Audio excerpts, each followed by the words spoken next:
India TV YouTube channel को subscribe करें और बेल आइकन दबाएं।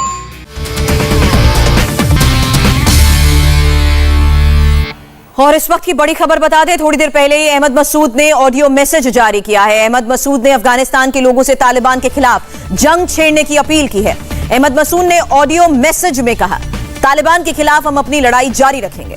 मसूद ने कहा, मैं तालिबान से लड़ रहा हूं, पूरा अफगानिस्तान इस जंग में मेरे साथ आए।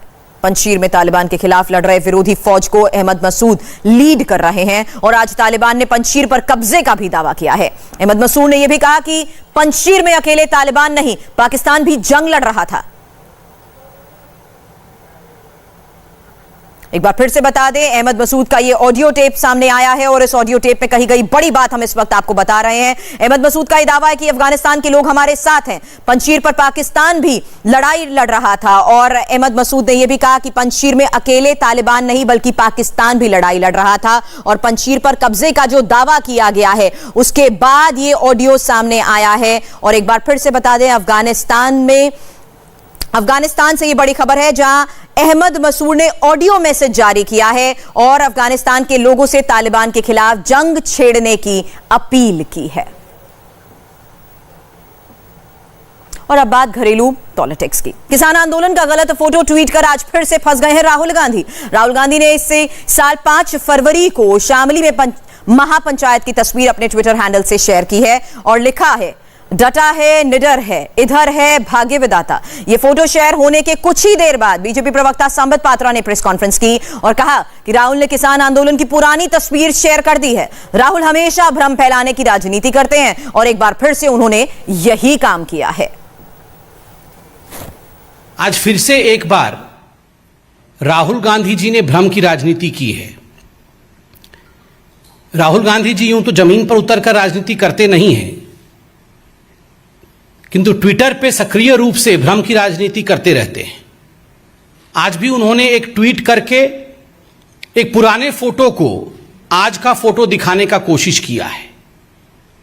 किसान आंदोलन के एक पुराने तस्वीर को रख करके उन्होंने उसे वर्तमान के तस्वीर के रूप में दिखाया है और ये मेरे लिए कहना अनुचित नहीं होगा, अतिशयोक्ति नहीं होगी कि राहुल गांधी भली भांति जानते हैं कि आज कांग्रेस पार्टी जो पूर्व में उनके अध्यक्षता के अंतर्गत काम करती थी, आज अध्यक्ष विहीन है। कांग्रेस पार्टी असमर्थ है जमीन पर किसी भी विषय को उठाने के लिए। कुकू चिड़िया जो होती है वो कभी भी मेहनत नहीं करती है, वो कभी भी अपना घोंसला खुद नहीं बनाती है। दूसरों के घोंसले में आनंद की अनुभूति करने की चेष्टा, this is called as political cuckoo of Indian politics. किसानों के नाम पर राहुल ही नहीं, मायावती भी खुलकर पॉलिटिक्स कर रही हैं और कल मुजफ्फरनगर में हुए महापंचायत में राकेश टिकैत ने मोदी और योगी को हराने की अपील की। अल्लाहू अकबर, हर हर महादेव के नारे लगाए। बीएसपी सुप्रीमो मायावती ने टिकैत के अल्लाहू अकबर वाले बयान की तारीफ में कसीदे पढ़े। मायावती ने आज ट्विटर पर लिखा, मुजफ्फरनगर में किसानों की महापंचायत जबरदस्त हुई। इसमें हिंदू मुस्लिम सांप्रदायिक सौहार्द के प्रयास अति सराहनीय थे। 2013 में एसपी सरकार के दौरान भीषण दंगे हुए। अब इन नारों से दंगों के गहरे जख्मों को भरने में थोड़ी मदद मिलेगी। उन्होंने आगे लिखा, महापंचायत की कोशिश बहुतों को असहज करेगी क्योंकि इससे कांग्रेस एसपी के दंगायुक्त शासन की यादें ताजा हुई हैं।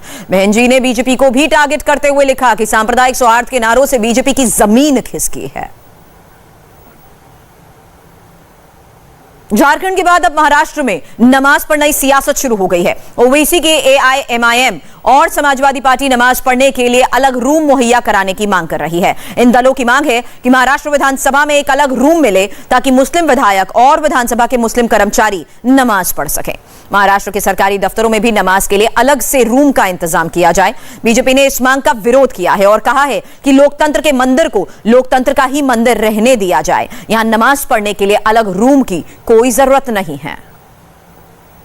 नमाज के कमरे के अलॉटमेंट को लेकर झारखंड में सियासी जंग छिड़ी हुई है और बीजेपी के विधायक इस वक्त रांची विधानसभा के गेट पर ढोल मजीरा लेकर विरोध प्रदर्शन कर रहे हैं। विधानसभा में नमाज अदा करने के लिए कमरा आवंटित के विरोध में ही भाजपा विधायकों ने विधानसभा प्रवेश द्वार पर कीर्तन शुरू कर दिया।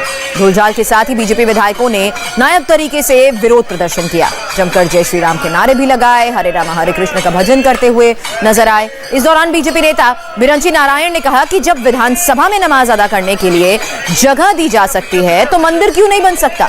विधानसभा अध्यक्ष को अपना फैसला वापस लेना होगा। माननीय विधानसभा अध्यक्ष जी न्याय की कुर्सी पर बैठे हैं, न्याय के आसन पर बैठे हैं। उनसे अपेक्षा ये की जानी चाहिए कि हमेशा संविधान के मर्यादा की रक्षा हो, न कि संविधान के जो संविधान की मर्यादा है वो टूटे तार तार हो। इसलिए आज भी मैं माननीय विधानसभा अध्यक्ष से बहुत ही विनम्रता पूर्वक आग्रह करता हूं कि जो उन्होंने आदेश निर्गत किया है उसको तत्काल प्रभाव से रद्द करें। हम लोगों को कोई शौक नहीं है कि हम हनुमान चालीसा पढ़ें, हमको कोई शौक नहीं है कि हम यहाँ हरे रामा हरे कृष्णा करें, लेकिन जब सरकारें गूंगी बहरी हो जाएंगी, जब बात सुनी नहीं जाएगी, तो सुनाने के लिए हम हनुमान चालीसा भी पढ़ेंगे और हरे रामा हरे कृष्णा भी। जब लौटेंगे ब्रेक के बाद नजर इस वक्त की हेडलाइंस पर।